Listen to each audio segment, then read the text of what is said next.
Video kali ini gue akan membagikan skema box NTX PLR115 yang terinspirasi dari skema box planar yang umum digunakan.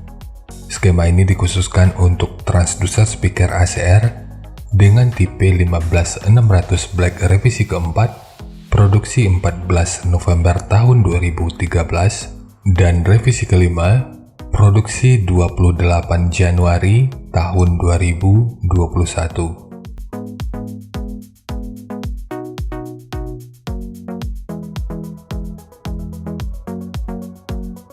Kita mulai dari ukuran transducer speakernya.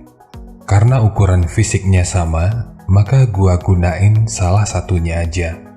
Untuk diameter lubang pada box, ini ukurannya 348 mili atau dibulatkan aja 350 mili.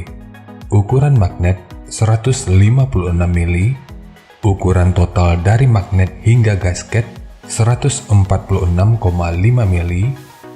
Ketebalan gasket 8,5 mili. Ukuran antara baut 371,5 mili. Ukuran terluar 384 mili. Dan mungkin masih ada istilah yang salah dari cara penyebutannya. Dan di waktu berikutnya akan terus gua coba untuk perbaiki. Sekarang kita beralih ke spesifikasi teknis dan TS parameternya.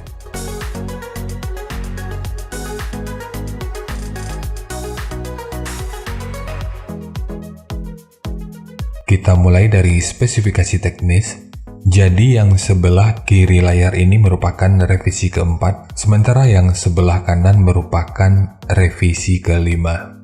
Untuk nominal diameter, ini ukurannya adalah 381 mili atau 15 inci. Impedansinya 8 ohm. Untuk daya maksimum ini 500 watt. Untuk rentang frekuensi, revisi keempat memiliki rentang frekuensi mulai dari 40 sampai 4200 Hz atau 4,2 kHz. Sementara untuk revisi kedua, rentang frekuensinya mulai dari 42 sampai 4200 Hz. Jadi untuk frekuensi bawah, ini selisihnya cuma 2 Hz aja. Tapi yang sering jadi pertanyaan, apakah speaker ini bisa maksimal pada frekuensi terendah? Bisa merespon? Itu tentu mungkin aja, tapi kalau untuk maksimal dan optimal, ini jelas belum memungkinkan. Dan hal ini juga udah diperjelas oleh pabrikannya, kalau speaker ini adalah woofer dan belum subwoofer. Jadi untuk keawetan, sebaiknya gunakan speaker ini sesuai kategori dan peruntukannya aja. Jadi untuk bisa rendah, maka peranan port akan cukup berguna di sini. Dan oleh karena hal itu juga lah skema ini gua revisi. Kemudian untuk sensitivitas pada 2,83 volt per 1 meter, revisi keempat di 95 dB, sementara revisi kelima udah 98 dB. Apakah ini berarti untuk sensitivitas revisi kelima akan jauh lebih baik? Ya belum tentu juga, meskipun untuk sensitivitas, revisi kelima di atas kertas jauh lebih unggul. Untuk diameter konvektif, revisi keempat di 327 mili, sementara revisi kelima cuma 324 mili. Meskipun cuma selisih 3 mili, tapi ini akan berkaitan dengan volume udara yang bisa digetarkan. Dan nggak menutup kemungkinan, inilah salah satu penyebab kenapa untuk frekuensi bawah, revisi keempat lebih rendah sekitar 2 Hz. Dan untuk spesifikasi lanjutan, bisa dilihat sendiri. Sekarang kita beralih ke spesifikasi utama yaitu TS parameternya.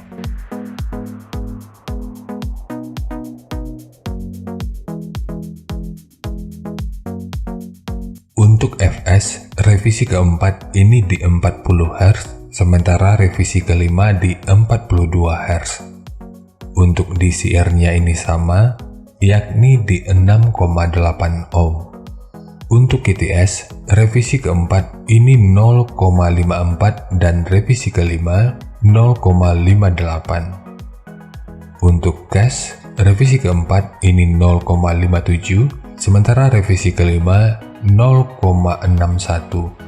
Untuk GMS, revisi keempat 10 dan revisi kelima 13,32. Untuk MMS, revisi keempat ini 78,7 gram, sementara revisi kelima 75,2 gram. Untuk CMS ini sama di 0,19 mm per Newton. Untuk BL, revisi keempat ini 15,8 Tesla meter dan revisi kelima 14,9 Tesla meter.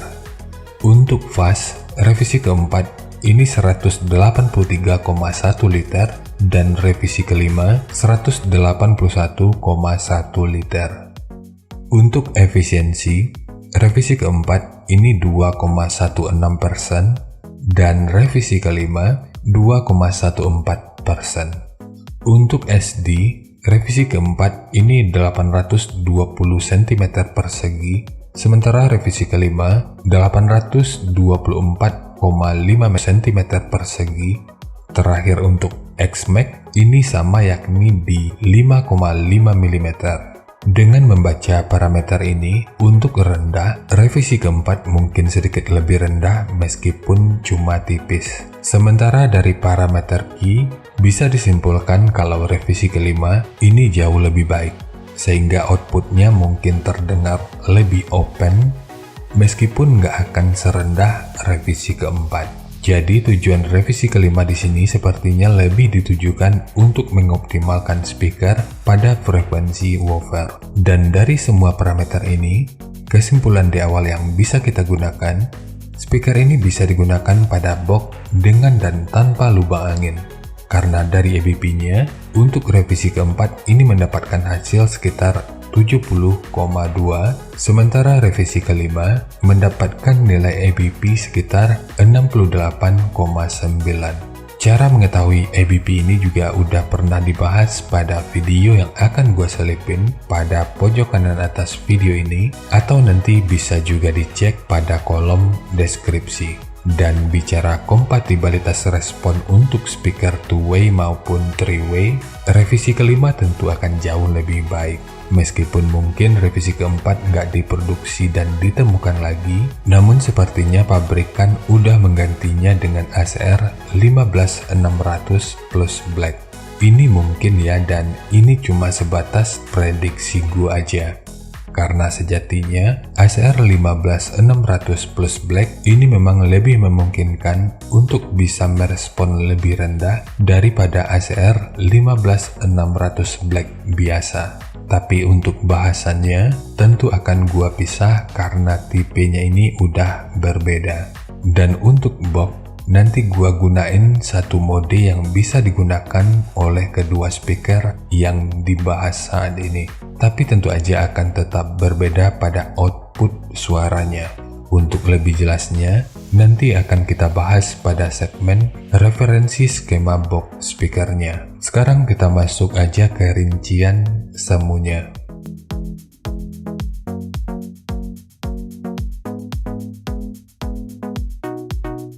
Untuk rincian semu, poin yang gua gunakan di sini adalah 200 sampai 240 watt pada minimum impedansi 7 ohm.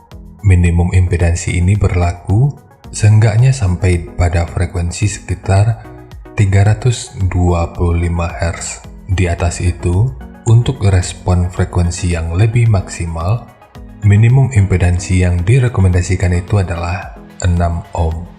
Jadi untuk revisi kelima rekomendasinya itu di 230 watt, sementara revisi keempat di 240 watt. Kemudian untuk rekomendasi titik potong bawahnya ini di 60 Hz, dan untuk atasnya nanti boleh menyesuaikan. Dan ini sifatnya tentu nggak mengikat, jadi bisa dicoba aja sesuai karakter yang diinginkan. Dan untuk slope nanti juga boleh menyesuaikan. Kemudian untuk puncak SPL-nya, ini diperkirakan mencapai sekitar 124 desibel. Dan semua ini merupakan rincian semu. Jadi bisa lebih baik atau bisa aja lebih buruk dari yang diperkirakan. Karena untuk efisiensi akhirnya itu juga akan bisa dipengaruhi oleh beberapa faktor, apakah itu kerapian dan kepresisian dari pembuatan box, kualitas bahan, hingga equipment yang digunakan. Dan sebelum melanjutkan, harap baca deskripsi video, karena ada beberapa informasi tambahan terkait bahasan yang ada pada video ini.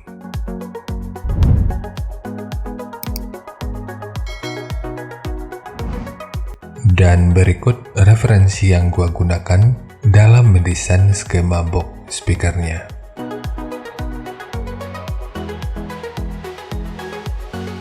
Warna hijau merupakan respon dari revisi keempat, sementara warna biru merupakan respon dari revisi kelima. Jadi dari transfer function magnitude ini kita bisa melihat meskipun dipotong di 60 Hz, pada revisi keempat frekuensi 54 Hz itu udah bisa direspon pada minus 3 dB dan 61 Hz pada 0 dB. Sementara pada revisi kelima, frekuensi 55 Hz itu udah bisa direspon pada minus 3 dB dan 62 Hz pada 0 dB. Kemudian untuk respon dari portnya, dengan daya 240 Watt pada revisi keempat, pergerakan udara pada port ini diperkirakan sekitar 7,4 meter per detik. Dan dengan daya 230 Watt pada revisi kelima, pergerakan udara pada port ini diperkirakan sekitar 7,6 meter per detik. Sementara untuk gain yang dihasilkan oleh port kurang lebih seperti ini.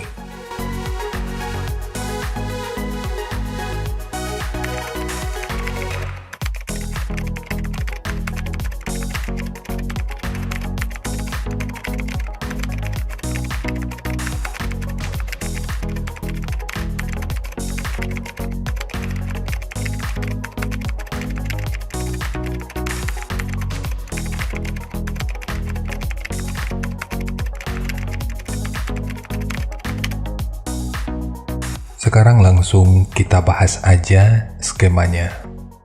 Untuk ketebalan multiplex, ini menggunakan multiplex dengan ketebalan 18 mili. Kita mulai dari tinggi, jadi tinggi box ini adalah 540 mili, panjang ke belakang 750 mili, kemudian lebarnya 540 mili. Jadi ketiga poin ini merupakan ukuran terluarnya. Untuk port, panjang totalnya adalah 356 mili. Kalau diukur dari bibir depan, itu totalnya akan menjadi 360 mili. Ini sengaja dimundurin 4 mili, yang mana tahu lu membutuhkan sedikit space untuk memasang besi pengaman atau grill speakernya. Kemudian ukuran ruangan ini yang kalau kita ukur dari sudut ini sampai ke sudut yang ini ukurannya adalah 372 mili. Lalu untuk sekat dinding belakang, di sini gua menggunakan 2 aja, di mana masing-masingnya menggunakan ukuran 80 mili. Kemudian untuk triplek dari dudukan speakernya, ini menggunakan 2 lapis, satu sebagai dudukan utama dari transducernya, dan satu lagi sebagai penguat dari dinding luarnya. Dan bagian dinding luar ini tentu juga sangat penting, jadi jangan di skip, sebab peranan dinding luar ini akan cukup berfungsi dalam memperkuat serta meredam hentakan dari output suaranya.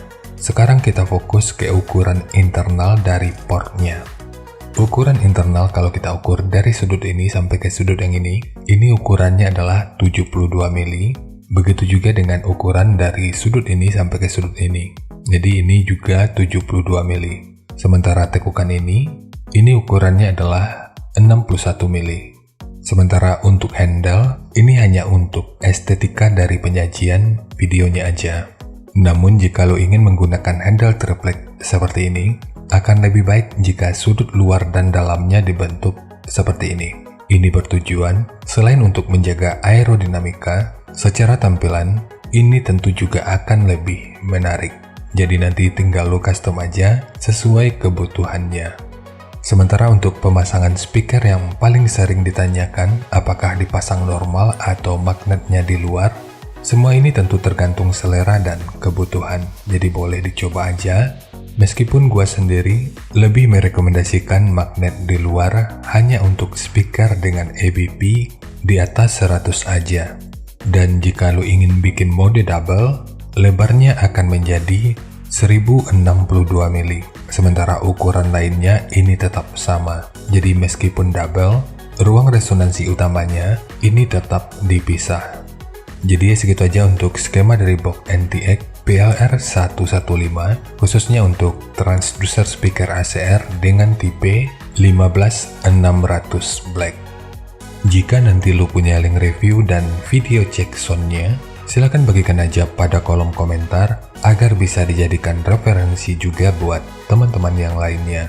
Terima kasih untuk lu yang udah nonton sampai detik ini. Bagaimana tanggapannya atas bahasan kita kali ini? Sampaikan aja pada kolom komentar, biar kita sama-sama bisa belajar agar lebih baik lagi. Dan seperti biasa, jika lo suka dengan bahasannya, silahkan like dan share aja videonya ke teman-teman lain yang sekiranya juga suka dengan topik yang sama. Untuk lu yang udah berlangganan, terima kasih banyak atas dukungannya.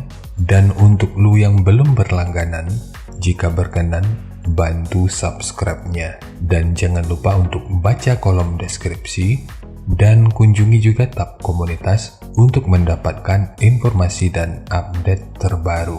Jadi segitu aja dan kita ketemu lagi pada video yang lainnya.